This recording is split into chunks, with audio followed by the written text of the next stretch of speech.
every single time you say you're gonna do something and you do it, you stack your identity. And every single time you don't, you steal from your identity. Let's go! Hey, how's it going, everyone? My name is Matthew Welsh, and welcome to the Leaders Only podcast, where we talk about business, leadership, mindset, and just pretty much anything revolved around building an incredible life. You know, the reason that I started this podcast is because I felt like on the way to where we're at now, there wasn't really a place to go learn tangible skill sets, leadership qualities, and mindset strategies that you can learn today, apply today, and get immediate results. And so the goal of this podcast is to teach you the things that you need to actually win, to actually change your life, and to actually grow your business and grow your team if you're someone that's in a leadership role. And so if you can do me a favor, if you ever get something out of our message, if you ever get something out of the content, if you can like, share, subscribe, just tell people about it. We put out all this information for free. And so all we ask is that you share it with a friend if you get something out of it. So with that being said, thank you guys so much, and let's tune in. Let's go! I'm a big mood. You can't name a lot of things that I So didn't. tonight, what I'm gonna be discussing with you is increasing your identity, shifting your identity, increasing your identity. And identity, there's two parts to identity. There's identity is what you feel you deserve, meaning if you do not feel like you are deserving of success, you will sabotage your way to it every single time you get close. So if you do not feel like you are deserving of an income, if you do not feel like you are deserving of a relationship, if you do not feel like you are deserving of a certain health, fitness, I don't even know how, fitness body, whatever you want to call it, right? If you do not feel like you are deserving of a certain bank account, if you do not feel like you are deserving of a client, you will most likely sabotage that relationship, that financial situation, that business, that client, that body. You will self-sabotage it, not even intentionally. You will unconsciously sabotage it because you do not feel like you are deserving of it. So what part of identity is what you feel you deserve, meaning if you don't feel like you deserve it, you will not fight to have it. And if you get it, you will sabotage it because you don't feel like you should have it. So that's part one. Part two of it, part two of identity, what you allow. Part of identity is what you feel you deserve, but then the other part of identity is what you allow. Are you allowing something less? Are you tolerating? You know, Malcolm X said that which you do not hate, you will eventually tolerate. And if you tolerate it, it's because you are okay with it. And if you are okay with it, that means that is your identity. Make sense? It's like, well, I'm not okay with it. Well, it's not uncomfortable enough for you to move, which means that even though you're not okay with it, you're allowing it. And because you're allowing it, that is an outward reflection of your inner world. Because our inner world creates our outer world. And so if you are okay with it and you allow it, then that's your identity. So I'll give you an example. There are some people on this call that if they got less than 3 directs in a month, they would absolutely flip a lid because that is so uncomfortable for them. That is so out of character. That is so out of line that by the next month, they will take such immediate massive action to fix it because of the pain of only doing 3 or less the month before, and they'll fix it and they're adjusted. Well, why is that? Their identity is 3 directs or more. Their identity is 3 directs or more. There are people on this call that if you made $10,000, you would be stoked. And there are people on this call that if you made $10,000, you would be pissed off. What's the difference? Why do we have someone like Gabe, who's 20 years old and a student, and if he made $10,000 this month, he would be frustrated and pissed off? Well, why is that? Because his identity is used to making $20,000 plus a month. So to make $10,000, that would be like the person who's used to making $3,000 making $1,000. You would get uncomfortable as well. The difference is where he gets uncomfortable is at a higher level than where you get uncomfortable. And I'm talking about from a financial and economic perspective. Where do you get uncomfortable? And or where do you get comfortable? Because where you get comfortable is a reflection of your identity. Think of your identity like a thermostat on the wall. Think about it like a thermostat on the wall, where let's say the thermostat is set to 80 degrees, and all of a sudden it gets 70 degrees in here. What is that thermostat going to do? It's going to kick on the heater, and it's going to drive the temperature back up to 80. So what's an example of that? Let's say you're used to making $80,000 a year. And all of a sudden, you make $60,000, but you're used to making $80,000. Your internal thermostat will kick on, and you will then go to work to then drive the performance and our production to get that temperature, to get that income back from 60,000 to 80,000 as fast as you possibly can, because anything less than that 80,000 is an uncomfortable temperature to live in. Make sense? But then vice versa. What if all of a sudden it gets 95 degrees in this room and your thermostat is set at 70 degrees? Well, then guess what's going to happen? The AC is going to kick on and it's going to bring it from 95 degrees back down to 70. Well, that's the exact same thing. All of a sudden, you have a good month. You make $95,000 in a month. But let's just say your identity is set to $70,000 in a month. By the next month, you will be making $70,000 a month again. Because you will unknowingly, unconsciously let off the gas that led to that $95,000. You'll turn on the cooler and you will then bring back down your income to what you were comfortable with and or what you feel you deserve. So what that means is that if we don't intentionally program and shift our identity, what we feel we deserve and or what we allow, then we will not experience more, attain more, and or if we experience more, we'll go right back down to what we feel we're deserving of. You will not out-earn your self-worth. You will never out-earn your self-worth. You will never out-earn your identity. You will never out-earn what you feel you are worthy of. If you do not feel like you are worthy of something, that's why you will not make it. You guys have heard me say this before. If you were impressed by something, that's why you don't have it. If you are impressed by something, that's why you don't have it. If you were impressed by an income, that's why you don't earn the income. If you are impressed by a house, that's why you're not living in the house. If you were impressed by the size of someone's licensed agency, that's why you don't have that many licenses. Does this make sense? If you were impressed by something, that's why you do not have it. Because the only reason it impresses you is because your identity is not of that. Make sense? Because if you had the identity of, oh yeah, that's normal, then it wouldn't be impressive, would it? But because you feel like it's extraordinary, you then become impressed by it. And because you were impressed by it, that's why you do not have it. Does this make sense? Okay? So here's the deal. I'm not saying, somebody posted, don't be impressed, be inspired. Yeah, be inspired. But why am I telling you this? The real purpose of me telling you that is so that way you can intentionally start to work on not being impressed by big numbers. You got to intentionally focus on not being impressed by big numbers. You have to go out of your way to not be impressed by it. Okay? To the point where it's like, for instance, and there's different levels to this, right? But like I was talking to Eric the other day, and when we talk about $1 billion, we talk about $1 billion like it's no big deal. Well, why is that? Because we're intentionally, like at least me, I'm intentionally programming my mind for $1 billion not to be a big deal. Because if I think it's a big deal, I'll never get it. I have to convince my mind that it's easy peasy lemon squeezy. It's no big deal. And so I'm constantly programming my mind. No big deal. Oh, that house is $30 million. Okay, we'll get that next year. No big deal. $30 million. No big deal. Right? Oh, $100,000 in a month. No big deal. $10,000. I'm going to trip and fall and make that this month. No big deal. And we have to start to convince ourselves that certain income thresholds are no longer a big deal. Because if we think it's a big deal, we won't earn it. We have to trick our mind into thinking things that are big and turning things that are big into something small.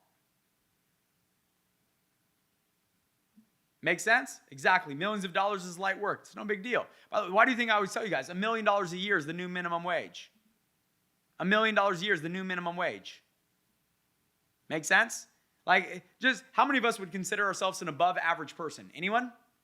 Well, the average income in the life insurance industry is $103,000 a year. So if the average income in the life insurance industry is $103,000 a year and you're an above average person, $100,000 should be no big deal at all. Like you should trip and fall, make six figures, scrape your knee, and still make $250,000. Make sense? We have to shift our thinking. We got to stop thinking so small. Okay? So what are some things that we can do that? Okay? One more thing before. Going back to the sabotage. Okay? We got to make sure that we are not unknowingly and unconsciously sabotaging our success. Because most people do. Most people sabotage their relationships. Most people sabotage their success. Most people sabotage their income. They sabotage their net worth. And you might be thinking, no, Matt, I want to have a great relationship. I want to have great income. That's your conscious mind. I'm talking about your unconscious mind. What is your money blueprint? What is your relationship blueprint? What is your fitness blueprint? What is your blueprint set to? Because you can consciously want to make $1 million, but unconsciously, you think money's the root of all evil because you grew up in a house where money's the root of all evil. And then every single time you get any ounce of money, because in your unconscious mind, you think that money's the root of all evil because the household that you were raised in, every single time you get money, you self-sabotage having that money because you do not want to be evil, and so you sabotage your own success. By the way, think about that for a second. How many of us have ever heard money doesn't buy happiness? Okay, well, if you are programmed to think money doesn't buy happiness, now guess what happens? Every single time you get money, and if our rooted want as human beings is to be happier, if that's our rooted want, your rooted want, every one of us, we have a rooted want and a rooted need to be happy. And so if we think money doesn't buy happiness, and that is a rooted belief, that means every single time we get money, and we're like, I want to be happy, we unconsciously sabotage that money because we want to be happier. Or every single time your business gets off the ground, if you associate money with being a negative thing or whatever it is, you will unconsciously sabotage your own success. Are we catching this right now? So if you think money's the root of all evil, and you want to be a good person, you will sabotage every single time you get money. If you think money doesn't buy happiness, by the way, we got to change that belief in general. Do you know what money does buy? Peace. I don't worry about anything. I don't even know what my expenses are. We don't worry about those things. Mom called me yesterday. I need 20 grand. Cool. Here's 20 grand, Mom. We don't think about those things. Make sense? Most people would stress out to take care of their mom. We don't stress about it. I was happy to give the check. See the difference? That's why we work so hard.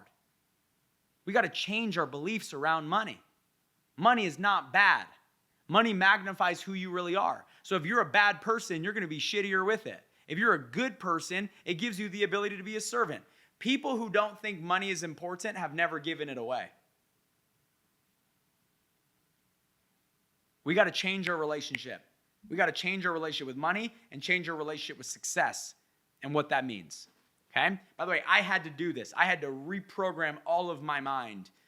Okay? But luckily, our mind is like a desktop where you can literally drag and drop whatever you want in the trash and you can download whatever you want onto it. It's completely up to you. You control the mouse. Okay? So what are 7 things that we can do to shift our identity? You ready? Number 1, associations and disassociations. It's not just associations. Most people think if I surround myself with good associations, I will become successful. It's not good enough. You have to disassociate and then reassociate in order to become successful. You have to.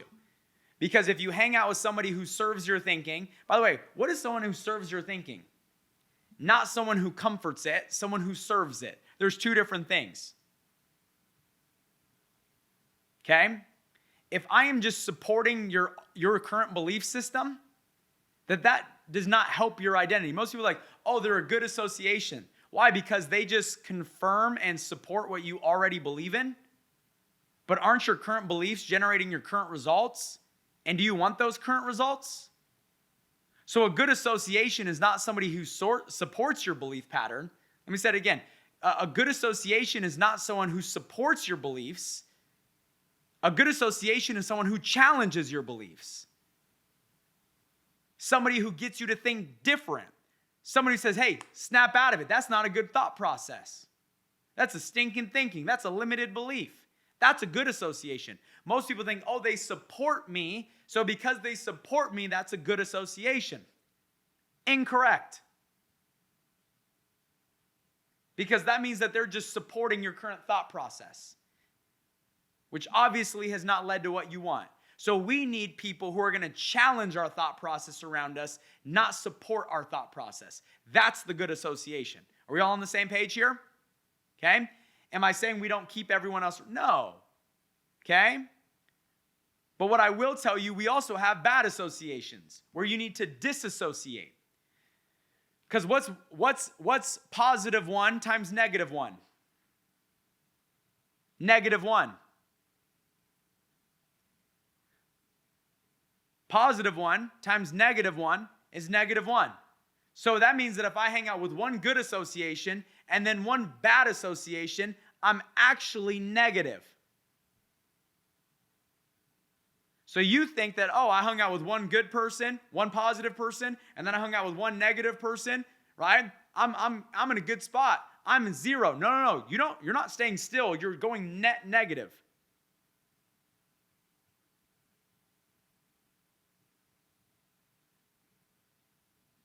We all on the same page here? If you hang out with one positive person and then you hang out with a negative person, you're not back 1, you're back 2. Do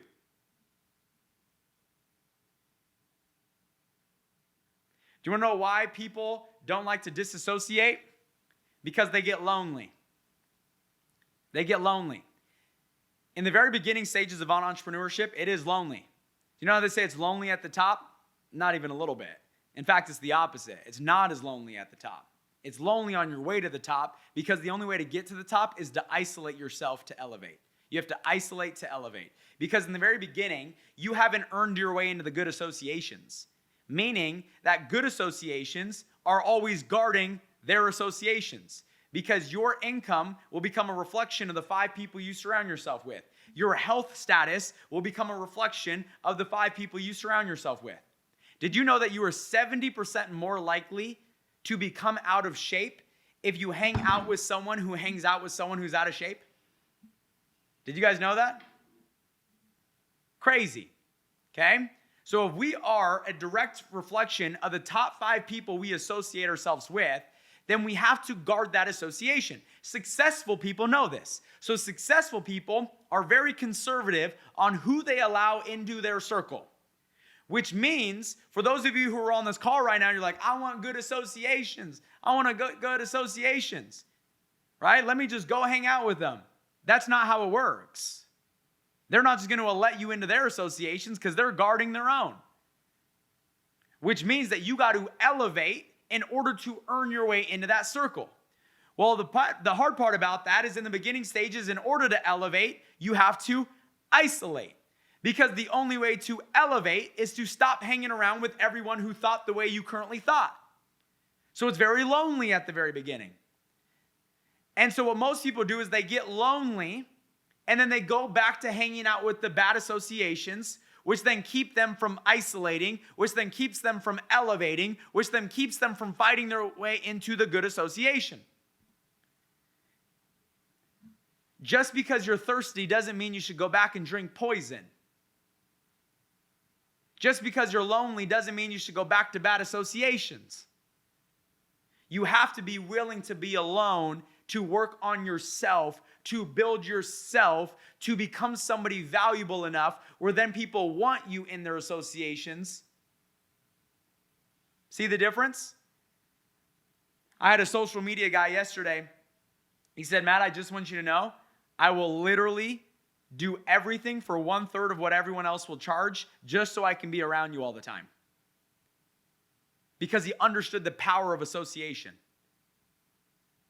Make sense? So number 1 is associations and disassociation. Number 2 is preparation. Preparation.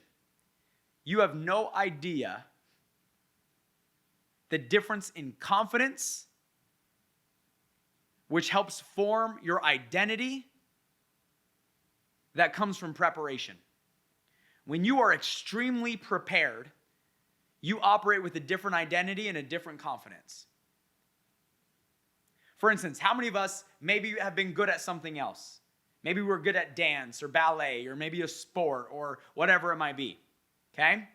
Well, if I threw you in that environment, you have all the confidence in the world in that environment, and you have all the identity in the world in that environment because of all the preparation that went in to you becoming great in that environment. Yes or yes? Okay? So it's the same thing here, where if you want to build your identity here, if you want to build your confidence here, it's going to come through your preparation. Are you prepared? Have you developed the skill sets? Do you know what you need to know? Which leads me to number 3, which is knowledge. When you become knowledgeable and you feel like you know a lot, then it helps you feel like you deserve a lot. If I don't know anything about this industry, no wonder I don't feel like I deserve to earn a lot in this industry. If I don't know a lot about our products, well, no wonder I don't write big policies. Because A, I'm not prepared. B, I don't feel like I have the knowledge. And so C, I start questioning whether or not this client should put their money with me. And then they pick up on that doubt, and then they don't move forward. So part of building your identity is preparation. We have to prepare. We got to know our stuff. And that will build your identity. It will build your confidence. And then we got to work on our knowledge. We got to read the books. We got to listen to the audios. I do an hour a day of intentional personal development to improve the way that I think. Because your thoughts have led to your current outcome. And you can't fight me on that. That is reality. You are at where you're at because of the thoughts you think, the decisions you've made, and the actions you've taken. That's it. Some of you guys are like, I don't know about that. Well, let me break it down. Ready? Monica, you thought, I'm going to be on this call. You made the decision to log in. And then you took the action to do so. And now you're on this call. Which means that your current circumstances are because you thought a good thought, you made a good decision, which led to a good action, which led to you getting value on this call, hopefully. Well, that's every area of our life. You thought a thought, I'm going to eat healthy. You made the decision to eat healthy, and then you took the actions of eating healthy, and then all of a sudden, you got a better body. That's the way it works. So if we do not improve our knowledge, then we will not improve our life. Our inner world creates our outer world. All on the same page here? Okay? If you knew what you needed to know to have what you want to have, you would have it already. Let me say it again. If you knew what you needed to know to have the life that you want to have, you would have it already. But the reason you don't have the life you want is because you don't know what you need to know. Some of you guys might fight that. You say, Matt, I know what I need to know. I just can't get myself to do it, or I just haven't done it yet. Well, then that's the knowledge you're missing. You're missing the knowledge of knowing how to get yourself to do what's required in order to have the life that you want, which means that we need to work on ourselves. Make sense? Okay, very important. Number 4, keeping the promises you make to yourself. Keeping the promises you make to yourself. When you say you're going to do something, do it. We need to start win stacking, where we start stacking our wins in order to build our identity and build our confidence. For instance, if you say you're going to wake up at a certain time, do so. And by the way, do you know those people that are like, oh, well, I don't need an alarm clock, my dreams wake me up? That is not me. Don't allow those ridiculous quotes to make you feel like you won't become successful. I'm the guy that clicks snooze 3 freaking times, okay? And I've always been that guy. I'm just being honest with you. Okay? So those people are like, oh, if you hit snooze, you won't become successful. I hit snooze every single day. Like not one time do I not hit snooze. And we've done pretty well. The difference is I eventually do get up and then I go do everything that I need to do when I'm up. Okay? I'm just being real with you. My dreams wake me up. That's because you're not working hard enough, which means that no wonder you're waking up quick. You're not exhausted. I'm freaking beat. I'm busting my butt trying to make my dreams happen. I'm busting my butt trying to make everyone else's dreams happen for them. I'm exhausted. My alarm doesn't wake me. I'm snoozing because we're fighting hard. If it's easy to get up, it's because you didn't bust it. Straight up. Okay? Straight up. So, keeping the promises you make to yourself. It could be the littlest thing. It could be the littlest thing. I brush my teeth. When? I said I was going to brush my teeth every morning and night. How many of you guys brush your teeth? I hope all of you. How many people brush your teeth every morning and night? Well, guess what? That's a win. Why are you not allowing that to help build your identity? You said you're going to do something, you do it. I shower every morning and I shower every night. Okay, I said I was going to do that. Boom. Done and done. I take magnesium before I go to bed every single night. Symbiotica. Take me some natural Symbiotica magnesium, and I do that every single night. Boom. Wednesday. You might be thinking, Matt, these are things that you should, I get it. They are part of my ritual. But I'm doing what I said I'm going to do. If you say you're going to make 5 phone calls today, and you make 3, you just stole from your identity. But if you say, I'm going to make 5 phone calls today, and then you make 6, you're like, I'm a freaking beast. I did more than what I said I was going to do. And you start stacking the wins. You start keeping your promises. You say you're going to be somewhere, and you're there. You say you're going to be on the call, you go to the call. Every single time you say you're going to do something and you do it, you stack your identity. And every single time you don't, you steal from your identity. And the reason most people don't have a good identity is because they choose not to after they said they would more than they choose to after they said they would. And that's one of the big reasons they don't have self-confidence and they don't have a belief that they can win.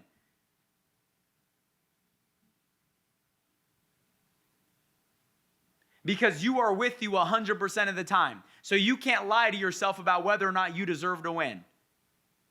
I made 10 promises. I didn't keep any of them. And you're like, I deserve it. No, you know for a fact you don't deserve it. Hence why you're not getting the results you want to get. You sabotage your success.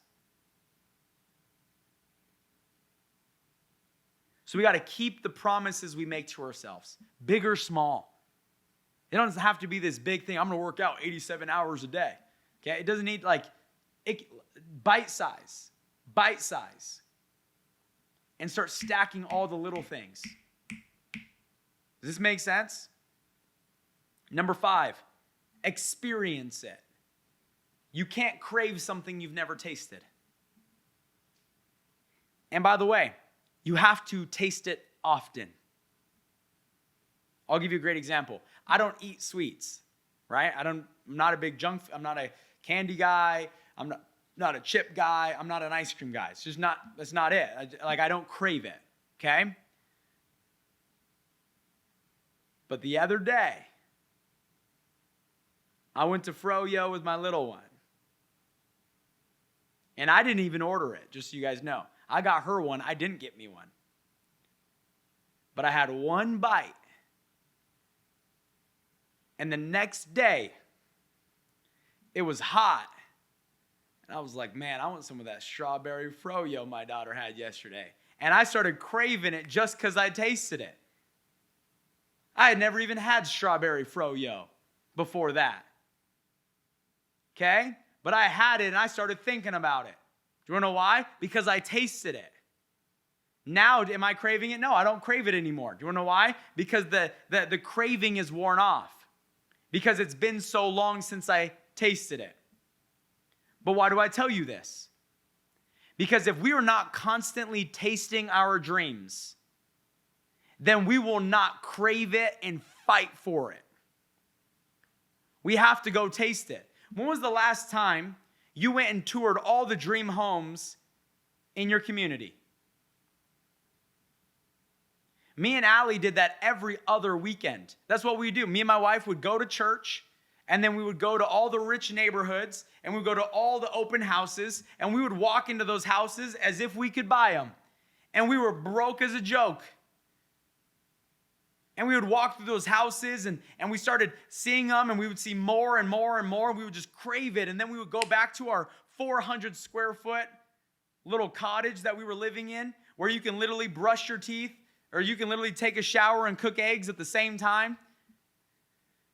I swear, you could literally cook eggs from the shower. It was so small. And that's where we lived. And we were going and tasting our dreams. And we were walking through these dream houses. And we would go back to that 400 square foot little cottage. And as we were sitting in that 400 square foot cottage, and we would look over at each other. And that night we was like, oh, I just want to live in that house that we went and saw today.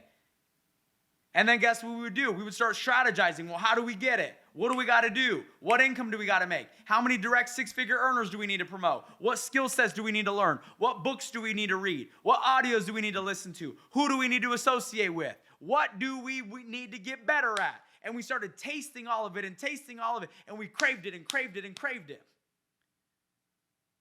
We would do that with cars. I just wanted to know what it felt like to sit in a new car. Because I used to I would pray to my Lord and Savior every time I put the key in the ignition and turned it. And it would go, right? Like, whoo, turned on today, I'm getting home, okay?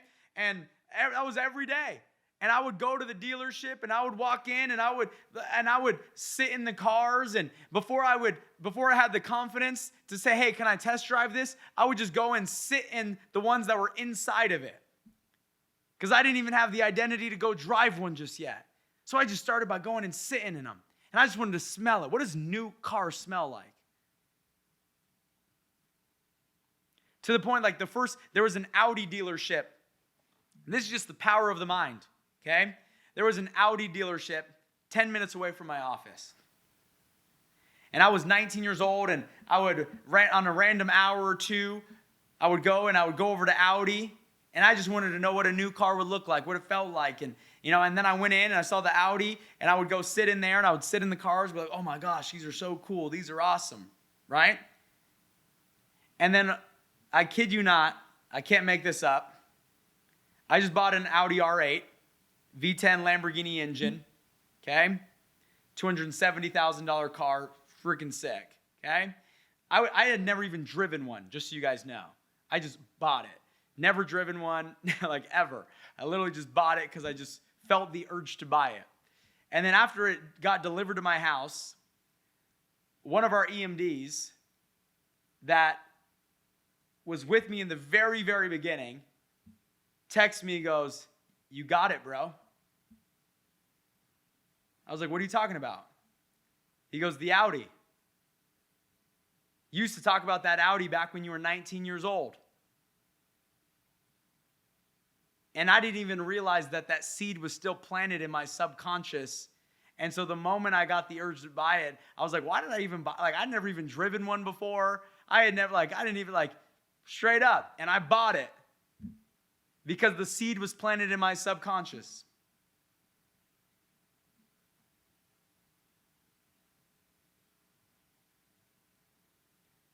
If I wasn't going back and sitting in them back in the day, just so you know, you can't test drive this car. That's why I didn't test drive it. They don't allow you to test drive cars like this, right? And that was it. So why do I tell you this? I tell you this because when was the last time you test drove your dreams? When was the last time you went to the different dealerships? When was the last time you went to the different houses? When was the last time you went and looked at the different boats that you want to buy or whatever it might be? When was the last time you went to the school that you want to put your kids in and went there as if you could register them, even though you might not be able to afford the private school just yet? When was the last time you've done this? When was the last time you took yourself out to a nice dinner? And this is what I would do. I wouldn't do it prematurely. I would say, hey, if I go make $5,000 this month, part-time. I'm going to go, me and my husband or me and my wife, we're going to go to the fine dining spot here in our area. We're going to get dressed up. We're going to look all nice, and we're going to spend $500 of it, and we're just going to have a sick date night. And can we afford it? Probably not. But we're going to do it just because we want to know what it's like to eat like this and have the finer things in life. I remember I just started making a little bit of money right back when I was 19, 20, and I was like, you know what? I'm gonna fly first class. And it was literally a 45-minute flight. So it was super cheap. It didn't break the bank. And I was like, I just want to fly first class. And it was a little 45-minute flight from San Diego to San Jose, and I got me a first class seat. And after that, I was like, I never want to ride where everyone else sits ever again. And every single time I had to walk to the back of the plane, I just felt average. And it affected me because I knew what it felt like to sit in that front seat, and I never wanted to feel the feeling of being sent to the back ever again. And so it made me fight to get to a situation where every time I fly, it's first class. And then this year we've been flying private, and now every single time I'm flying first class, I'm like, screw this. Because now we're used to flying private, and the identity starts to shift. You guys catching this right now? But I thought first class was great until you fly private. When you've had bad long enough, sometimes when you taste good, you think it's great, when in reality, it's just good. Make sense? Some of us, we've had bad our entire lives, and then we get an ounce of good, and because we've only had bad, we get an ounce of good, a taste of good, and then we think it's greater than it actually is just because we've never had great before. This is why you got to go test drive your dreams. Number 6, you ready for this? Almost done. You have to flat out outwork everyone. I have built, if I could tell you there's these final 2, I would bank everything on. Outwork everyone. When you do more than the other guy, you start to feel like you deserve to have more than the other guy. When you're outworking people, you feel like you deserve to have more than other people. And it's not that you wish bad upon them, but if they're making 100 and you're making 50 and you know you're busting it, you're in earlier, you're out later, you're reading the books, you're listening to the audios, you're dialing things in, you're doing the things that other people aren't willing to do, you start to feel like you deserve to have the success that they have. And not just the success that they have, you start to feel like you deserve to have more than the success that they're having because you're doing more than them, and what they're doing is generating their results, and what you're doing is more than that, which means you feel like you deserve more. That was my whole strategy when I came into this industry. I said, I'm 19 years old. Everyone's counting me out. Everyone's doubting me. Everyone told me that young people don't win. Everyone in the office was in their 40s, 50s, and 60s. And I said, who makes the most money in here? And I didn't actually say that. It was an internal thought. But I said, who makes the most money in there? They say, that guy. I said, how much does that person make? They said, $500,000 a year. And I couldn't even fathom I couldn't even spell $500,000. But what started to happen is this. I started showing up earlier. I was leaving later. I was making more phone calls. And I said, you know what? I might not be able to make more money than him this month, but I can make more phone calls. I might not be able to make more money than him this month, but I can add more directs than him this month. I might not be able to make more money this month, but I can listen to more books or read more books than he did. And I started doing that and doing that and doing that. And all of a sudden, I started to feel like, you know what? I am doing more than this person who's making more than me. I deserve to have the life he has. I deserve to have the income that he has. And I don't just deserve to have what he has. I deserve to have more because I'm flat out doing more. You need to start recognizing every single time. You need to start recognizing every single time you do the things that other people aren't willing to do. And it doesn't have to be big. It could be the small stuff. You could be at the grocery store and everyone leaves their grocery cart all rudely out in the parking lot. And you say, nope, not me. I'm different. I'm different. Yeah, I'm different. And you take that grocery cart and you walk that bad boy back into the grocery store. Some of you think that's below you, which is why success is above you.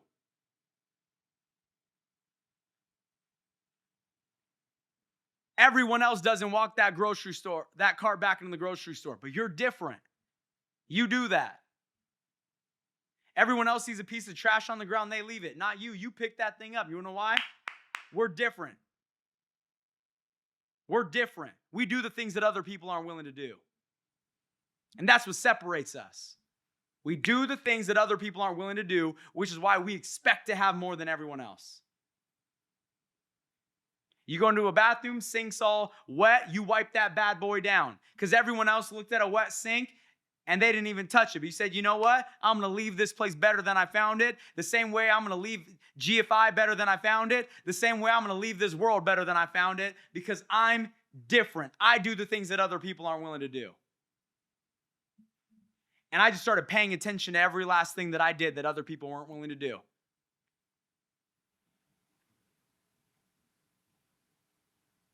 I started paying attention to it all.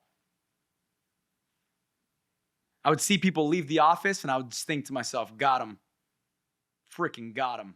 They're done. Check, dismissed, done. Freaking ate your lunch. And I started doing that at every last thing. I would show up to the office, first one there.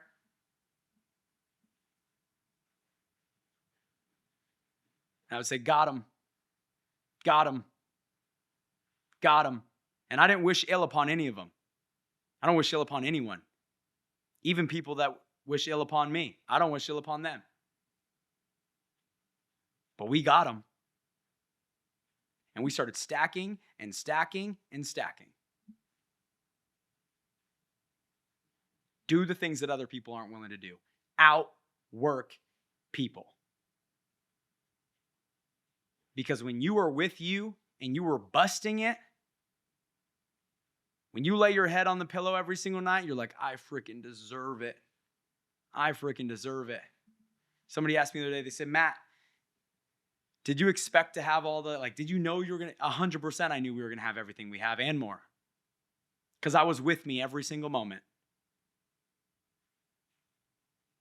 Somebody said, Matt, the other day, they said, Matt, you're lucky. I said, I'm lucky? I'll take it. But you weren't with me at 5 a.m. after leaving the office at 2 a.m. You weren't with me in those moments, were you? I freaking deserve it.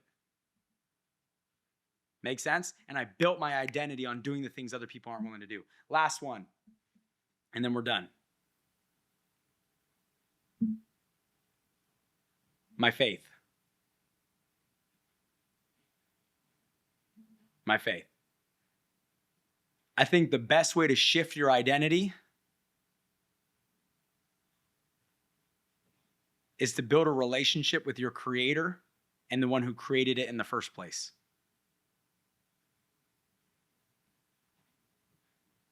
Because right now, the identity that you see when you look in the mirror is what human flesh gave you through conditioning, through words of their affirmation, through their disbelief, through their doubt, through the way they raised you, through the environments that you were in.